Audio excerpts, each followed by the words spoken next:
안녕하십니까. 자, 이번 강의는 페이지 347페이지 4번 물상대이죠. 굉장히 은근히 중요한 개념이고요. 좀 생각해 볼 게 좀 있습니다. 자, 이런 문제입니다. 갑이 있고 을이 있어요. 을이 갑에게 1억을 빌려주고 1억 채권을 담보하기 위해서 갑소유 A 부동산에다가 저당권을 설정했거든요. 물론 을이 채권자겠죠. 근데 이 건물이 예를 들어서 멸실이 됐어요. 그거는 훼손이 됐습니다. 아니면 공용징수 수용을 당했네요. 그러면 어떤 일이 발생하게 되냐면 이 저당권이 소멸될 위험에 처하게 된다는 점이죠. 왜냐하면 건물이 멸실이 되면 건물이 없어졌으니까 저당권은 소멸이 돼야 되고요. 또 훼손됐다면 그 범위에서 저당권은 뭐죠? 소멸이 돼야 되겠죠. 그 다음에 공용징수 수용을 당하게 되면 등기관이 그 수용 목적물에 있는 모든 권리들을 직권으로 말소하게 되거든요. 따라서 이 저당권은 뭐 할 위험에 처하냐면 소멸될 위험에 처하고요. 따라서 보호해줄 필요성이 있는 거죠. 근데 다행히 이런 일이 생기면 돈이 생겨요. 가치 변형물이라고 하는데, 예를 들어서 불탔는데 보험에 가입해서 화재 보험금을 받는 경우가 있을 거고요. 아니면 제3자가 불질렀다면 그 제3자로부터 손해배상금을 받는 경우가 있을 거고, 아니면 공용징수 수용을 당했다면 수용보상금을 받는 경우가 있겠죠. 이런 가치 변형물에 대해서 만약에 채권자인 저당권자가 지급하기 전에 압류를 했다면 이 저당권은 소멸되지 않고 이 가치 변형물에 계속 그 효과가 미치는데, 이러한 효과를 우리가 뭐라 그러냐면 물상대위라고 하는 거죠. 일단 개념 꼭 기억해 두시고요. 주의할 점이 두 가지입니다.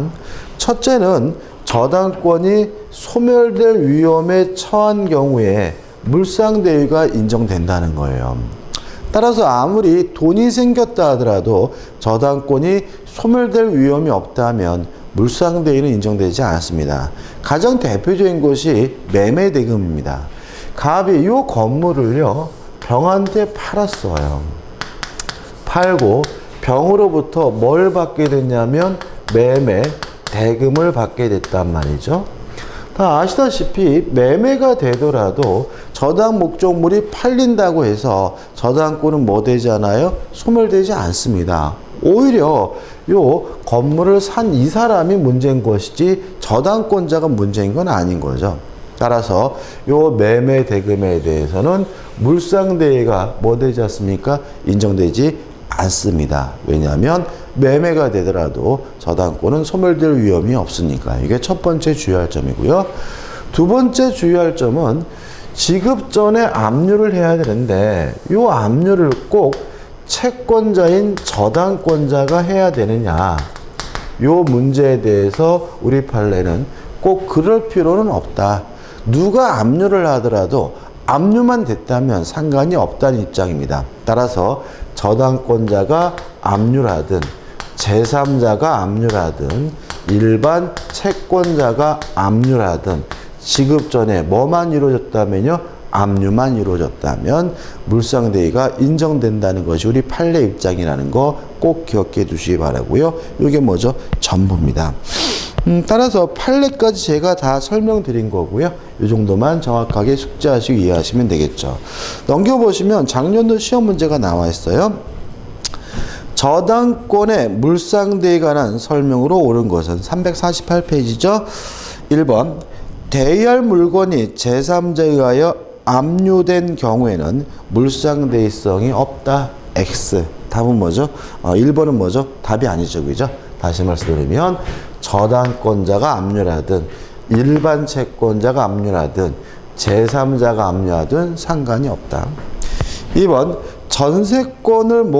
전세권을 저당권으로 목적으로 한 경우 저당권자에게 물상대위권이 인정되지 않는다. X입니다. 물론 인정이 됩니다. 3번 저당권 설정자에게 대여한 물건이 인도된 후 저당권자가 그 물건을 압류한 경우 물상대위권을 행사할 수 있다. X. 지급 전이죠. 인도 전이죠. 따라서 지급 후에 인도 후에 이루어진 압류라면 물상대위가 인정되지 않고요. 4번 저당권자는 저당 목적물의 소실을 인하여 저당권 설정자가 취득할 화재보험 청구권에 대하여 물상대위권을 행사할 수 있다. 맞죠? 여기 보험금이 나와 있네요. 답은 뭐죠? 4번이죠. 5번 저당권이 설정된 토지가 공익사업을 위한 토지 등의 취득 및 보상하는 법률에 따라 협의 취득했어요. 협의 취득했다는 말은 수용당했다는 말이 아닙니다. 공용징수당했다는 말이 아니거든요. 협의 취득했다는 말은 결국 뭐예요? 매매란 얘기예요. 따라서 강제 수용된 것이 아니라 협의로 매매로 취득했다면 저당권은 소멸될 위험이 없기 때문에 물상대위가 인정되지 않고요. 따라서 저당권자는 그 보상금에 대하여 물상대위권을 행사할 수 있다는 지문도 뭐죠? X가 되는 거죠. 이해되시죠? 그죠? 답은 4번입니다. 2번 저당권자의 채권을 변제받는 방법에서 348페이지부터 351페이지까지 내용이 쭉 나오는데 일단 교재는 제가 다른 교재와 마찬가지로 뭐 국세 우선권 뭐 이런 것도 넣어놨지만 제가 전에 전세권 하면서 얘까지 드리면서 설명드렸었죠. 그죠? 그것까지는 기억할 필요는 없고요. 다시 한번 말씀을 드리면 정리드리면 첫째, 저당권이 실행되는 경우에 경매가 되는 경우에 우리가 첫 번째 주의할 것은 권리의 소멸 여부를 판단해야 되는데 첫째, 모든 저당권은 무조건 소멸하고요. 두 번째, 용익권의 소멸 여부는 최우선 순위 저당권과 비교하고요. 세 번째, 유치권은 경매가 되더라도 뭐 되지 않아요? 소멸되지 않는다. 요 세 가지고요. 그 다음에 요 세 가지를 가지고 판단했을 때 소멸이 안 되는 권리는 배당을 못 받고요. 소멸되는 권리만 뭘 받을 수 있습니까? 배당을 받을 수가 있고요. 만약에 배당을 받을 때는 배당 순위는 어떻게 결정되느냐에서 가장 중요한 논점은 소멸되는 권리가 배당을 받는데 배당 순위는 아무한테나 주어지는 것이 아니라 우선 변제권이 있어야 배당 순위가 주어지게 되는데 그 배당 순위는 등기된 권리는 등기된 시점을 기준으로 확정 일자부 임차권은 확정 일자일을 기준으로 배당 순위가 결정된다. 여기까지만 정확하게 기억하시고 이해하시면 되고요. 연습은 좀 필요합니다. 그리고 이제 351페이지 오시면 대표예제가 나오잖아요. 이거 가지고 한번 다시 한번 정리해 볼게요. X 건물에 대해 A가 1순위 근저당권, B가 2순위 근저당권을 가지고 있고 C가 유치권을 행사하고 있다. 다음 설명 중 옳은 것은 자, 이 문제는 기출문제고 소멸 여부를 판단하려거든요. 다시 한번요. 첫째, 모든 저당권은 무조건 소멸됩니다. 두 번째, 용익권의 소멸 여부는 최우선순위 저당권과 비교합니다. 세 번째, 유치권은 경매가 되더라도 뭐 되지 않아요? 소멸되지 않습니다. 그럼 결과적으로 문제에서 용익권은 없잖아요. 그러면 모든 저당권은 무조건 소멸한다. A의 1순위 근저당권, B의 의순위 근저당권은 뭐가 돼요? 소멸되는 거죠. 그 다음에 세 번째, 유치권은 경매가 되더라도 뭐 되지 않아요? 소멸되지 않으니까 C의 유치권은 뭐 되지 않아요? 소멸되지 않고요. 답은 뭐죠? 2번이죠. 2번, A가 경매 신청을 하여 D가 경락받아 새 소유자가 된 경우 C가 D에게 X 건물의 반환을 거부할 수 있다. 이게 맞는 거죠. 왜냐하면 C의 유치권은 뭐 되지 않아요? 소멸되지 않으니까요. 그 다음 밑에 문제입니다. 갑은 자신의 토지의 주택 신축 공사 을에게 맡기면서 갑 명의의 보존 등기 후 2개월 내에 공사 대금의 지급과 동시에 주택을 인도받기로 약정하였다. 2016년 1월 15일 주택에 대하여 간 명의의 보존 등기를 마쳤으나 을은 현재까지 공사대금을 지급받지 못한 채 점유하고 있다. 갑의 채권자가 위 주택에 대한 강제 경매를 신청하여 2016년 2월 8일 경매 개시 결정 등기가 되었고 2016년 10월 17일 경매 대금을 완납한 병이 을을 상대로 주택의 인도를 청구하였다. 다음 중 옳은 것을 모두 고른 것은 이 기억, 병은 주택에 대한 소유물 반환 청구권을 행사할 수가 없다. 자, 지금 병이 지금 어떻습니까? 경락대금을 완납했죠. 따라서 경락대금을 완납했기 때문에 병은 이미 뭐가 있는 거죠? 소유권을 취득했으므로 주택에 대한 소유물 반환 청구를 행사하는 것은 뭐예요? 가능합니다. 다만 니은번 을은 유치권에 근거하여 주택의 인도를 거절할 수 있다. 니은번도 맞는 거죠. 왜냐하면 경매가 되더라도 요 을의 유치권은 뭐 되잖아요? 소멸되지를 다시 한번요. 그죠? 다시 한번. 그 기억번은 뭐죠? X죠. 그죠? 행사할 수 없다가 아니라 어떻게요? 있다고. 그죠? 있다고. 죄송합니다. 그 다음에 니은번은 유치권은 경매가 되더라도 소멸하지 않으니까 주택의 인도를 을은 뭐 할 수 있어요? 거부할 수 있으니까 니은번은 뭐죠? 맞는 지문이 되고요. 디귿번 을은 동시이해 항변권에 근거하여 주택의 인도를 거절할 수 없다. X입니다. 일단 동시이해 항변권은요. 채권의 내용에 불과한 것이니까 물권자인 병에게 대항할 수는 없고요. 따라서 동시이해 항변권을 근거로 해서 거절할 수는 없습니다. 맞네요. 디귿번. 디귿번 3개죠. 그죠? 그렇게 헤매죠. 그죠? 다시 한번 정리해 볼게요.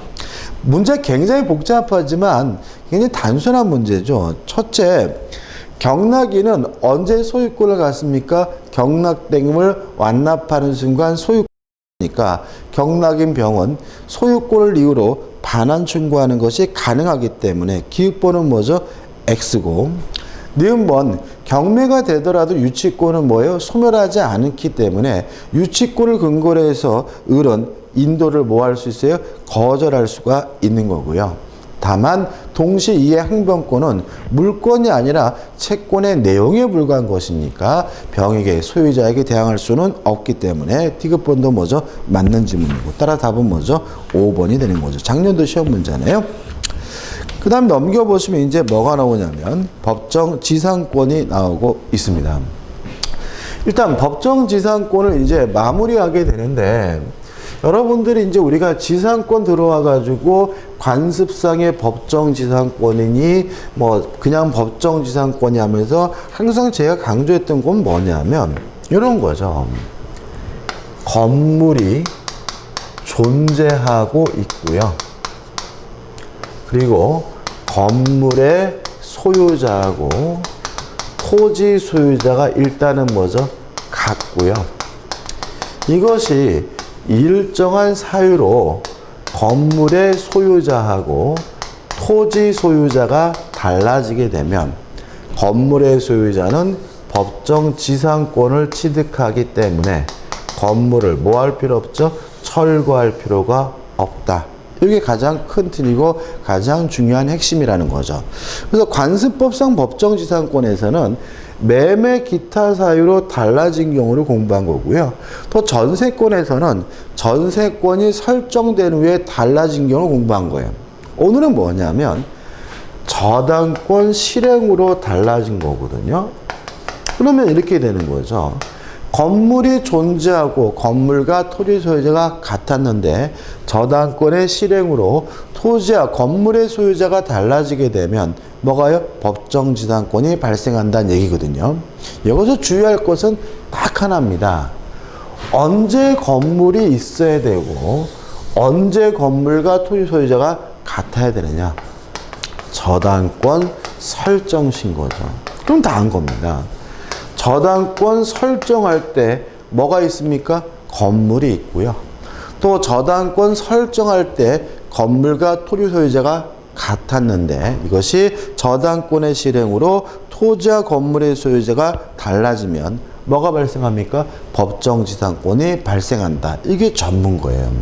그리고 교재 보시면은 요건에서 기억 저당권 설정 당시에 토지에 뭐가요? 건물이 존재하였을 것에서 A, B, C, D, E가 나오고 우측에 판례가 나오는데 한마디로 말씀드리면 건물이 있기만 하면 되는 거예요. 그것이 무허가 건물이든 미등기 건물이든 불법 건물이든 그런 건 따지지 않고요. 특히 건물이 꼭 완성되어 있을 필요는 없습니다. 저당권이 설정될 당시에 건물의 신축 공사 중이었고 건물의 규모 등을 예측할 수 있는 정도만 되더라도 건물이 있는 것으로 봐서 법정지상권이 성립하게 되고요. 그 다음에 넘기셔서 니은번 저당권 설정 당시에 토지와 건물의 동일 소유자에 속하였을 것. 다시 말하면 건물과 토지 소유자가 같았어야 되는데 언제요? 저당권 설정 당시라는 거죠. 따라서 저당권 설정 당시 토지와 건물의 소유자가 같았다면 그것이 저당권을 실행할 때는 토지와 건물의 소유자가 불일치되어 있는 상태라 하더라도 법정지상권이 발생합니다. 언제 같기만 하면 되는 거죠?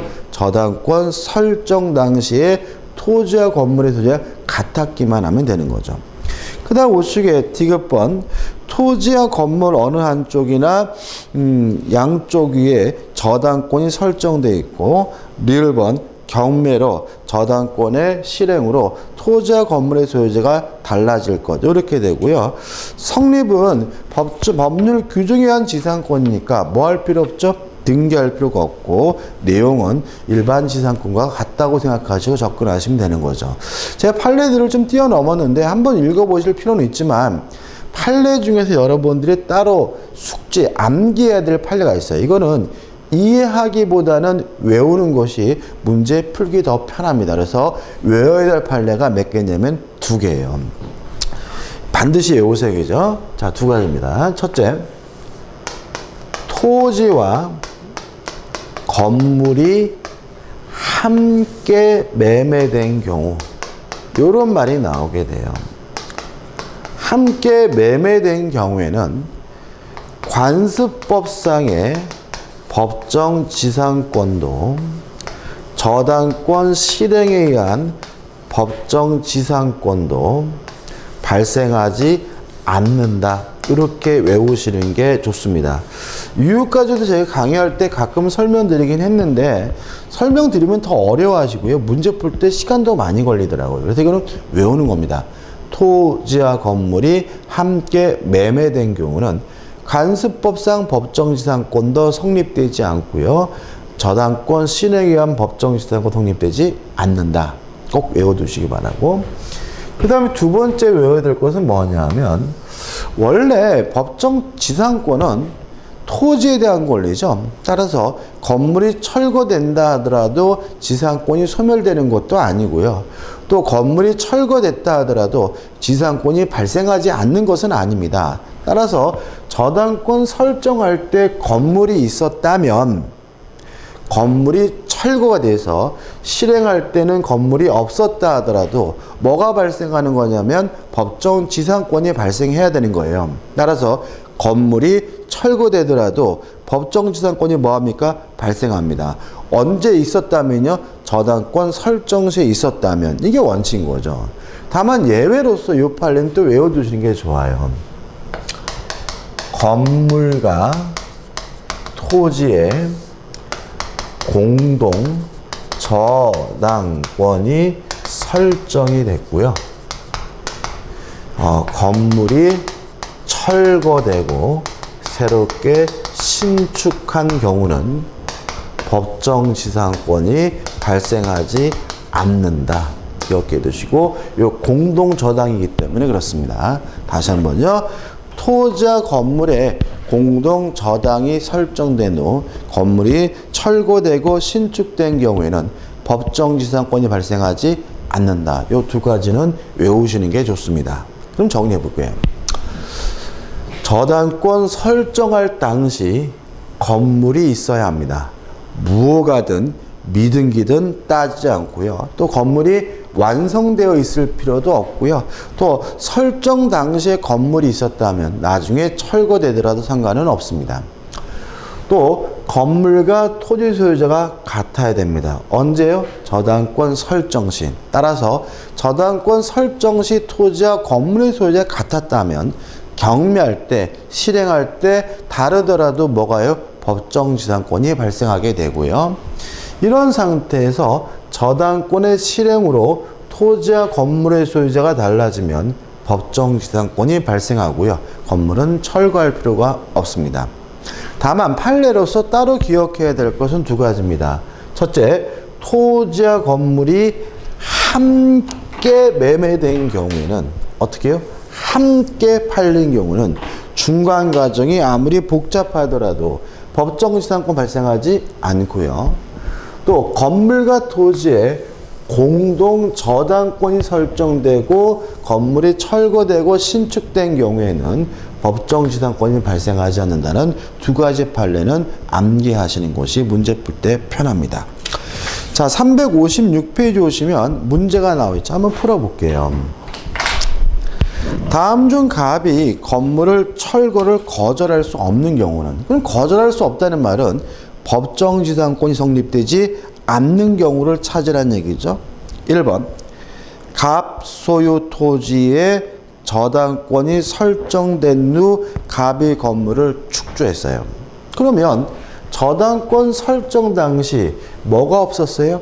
건물이 없었기 때문에 법정지상권 발생하지 않고요. 철거를 거절할 수가 없는 것이니까 저당권이 실행되어 의리 토지를 경락받아 경락대금을 완납한 경우, 요 1번이 뭐죠? 답이 되는 거죠. 2번, 을 소유 토지와 그 지상 건물 중 건물에 설정된 저당권이에요. 그러면 저당권이 설정될 당시에 건물이 있었고 건물과 토지 소유자가 같았으니까 저당권이 실행되어 갑의 건물을 경락받고 경락대금을 완납하게 되면 법정지상권이 발생하고 철거를 뭐 할 수 있는 거죠? 거부할 수가 있는 거죠.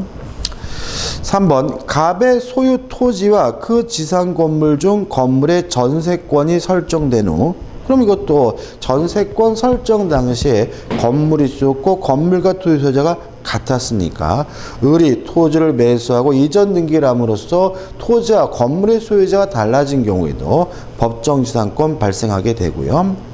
4번, 갑 소유 토지와 지상 건물 중 을이 토지를 매수하고 이전 등기 경유한 경우, 그럼 이거는 매매로 달라진 거잖아요. 관습법상 법정지상권 발생하고요. 5번, 을 소유의 토지와 그 지상 건물 중 갑이 건물을 매수하고 이전 등기를 경유한 경우도 매매로 달라진 거죠. 관습법상 법정지상권이 발생합니다. 답은 뭐죠? 1번이 되는 거죠. 그 다음에 3번 해가지고 저당 토지 위의 건물에 대한 뭐가 나오냐면 일괄 경매 청구권이 나옵니다. 자, 이거는 어떤 상태냐면 이런 얘기입니다. 한번 생각해 보죠.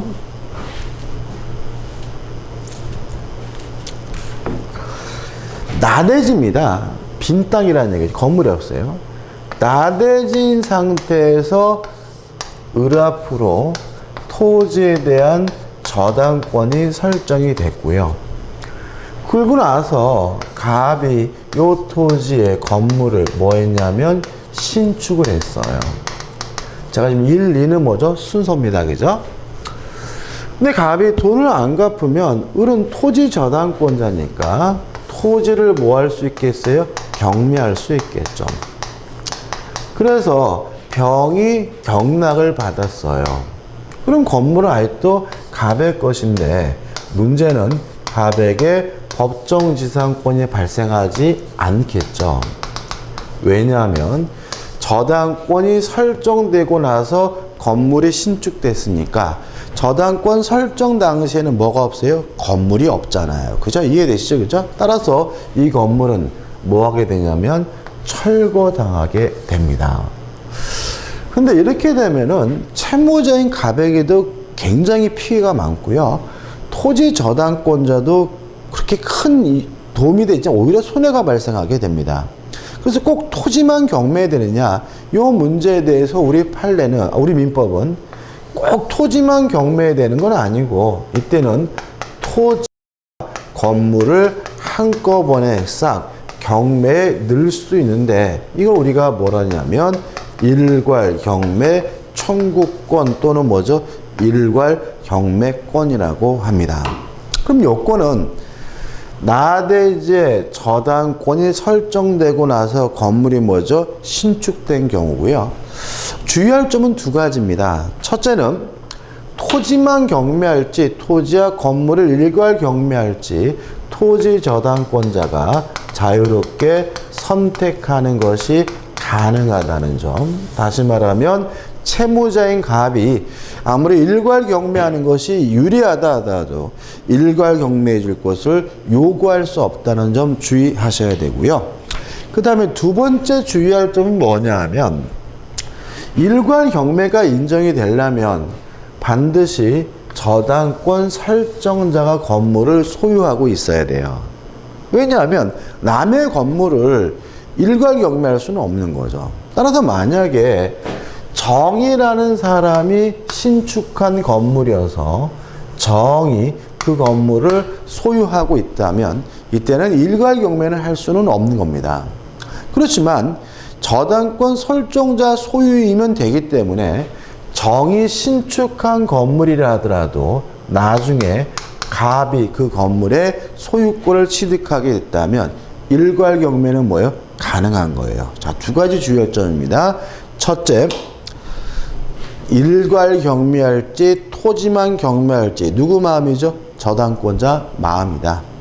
두 번째, 반드시 저당권 설정자가 건물을 소유하고 있어야 됩니다. 따라서 누가 신축했는지는 고려하지 않는다는 게 우리 판례 입장이에요. 따라서 용익권자인 제3자가 건물을 신축하고 소유하고 있다면 일괄 경매가 불가능하겠지만 용익권자가 신축한 건물이라 하더라도 저당권 설정자인 갑이 건물을 소유하고 있는 경우에는 일괄 경매가 가능하다는 거 꼭 기억해 두셔야 됩니다. 그 다음 마지막으로 판례까지 설명드린 거고요. 효과는 뭐 간단합니다. 토지 대금에서만 우선 변제 받을 수가 있습니다. 왜냐하면 어차피 이 사람은 뭐에 대한 저당권자죠? 토지 저당권자이기 때문에 그렇죠. 다시 말하면 건물 대금에 대해서는 우선 변제 받지 못하고요. 토지 대금에서만 우선 변제 받을 수 있다는 것까지 기억해 두시면 됩니다. 끝입니다. 자, 넘겨보시면 이제 대표 예제가 나오고 있죠. 풀어보도록 하죠. 채무자 을은 자기 소유 나대지 위에 채권자 갑을 위하여 저당권을 설정한 후 그 지상의 건물을 신축하여 등기까지 마쳤으나 채무 불이행으로 갑으로부터 강제 집행을 받게 이르렀다. 이 경우에 대한 설명 중 옳지 않은 것은 1번 갑은 토지의 경매 대금만으로 충분한 변제를 받을 수 있더라도 그 지상 건물까지 일괄 경매를 신청할 수 있다. 맞죠? 토지만 경매할지 토지와 건물을 일괄 경매할지 자유롭게 선택할 수가 있습니다. 누가요? 채권자가. 2번 갑은 일괄 경매를 신청할 수도 있고 토지만의 경매를 신청할 수도 있다. 물론 뭐죠? 맞는 지문이고. 3번 일괄 경매의 경우에도 갑의 우선 변제권은 건물의 경매 대가에 대하여는 인정되지 않는다. 물론 뭐죠? 맞는 지문이고요. 4번 을로부터 위 나대지의 소유권을 양도받거나 용익권을 설정받은 제3자 병이 신축하여 소유하고 있는 경우에도 갑의 일괄 경매권은 인정된다. X. 반드시 누가 소유하고 있어야 됩니까? 저당권 설정자가 소유하고 있어야 됩니다. 물론 병이 신축했더라도 나중에 저당권 설정자인 을이 소유권을 취득하고 있다면 일괄 경매 가능하지만 현재는 불가능하죠. 답은 뭐죠? 4번이죠. 5번 경매 결과 토지 소유자와 건물 소유자가 달라지게 되면 토지의 경락인은 특단의 사정이 없는 한 건물 소유자의 그 건물의 철거를 요구할 수 있다. 맞아요. 왜냐하면 저당권 설정 당시에 건물이 없었기 때문에 법정 지상권 발생하지 않고요. 이 건물은 철거해야 합니다. 자, 이번 강의 여기까지고요. 다음 강의 때 4번 제3취득자의 보호부터 들어가도록 하겠습니다. 감사합니다.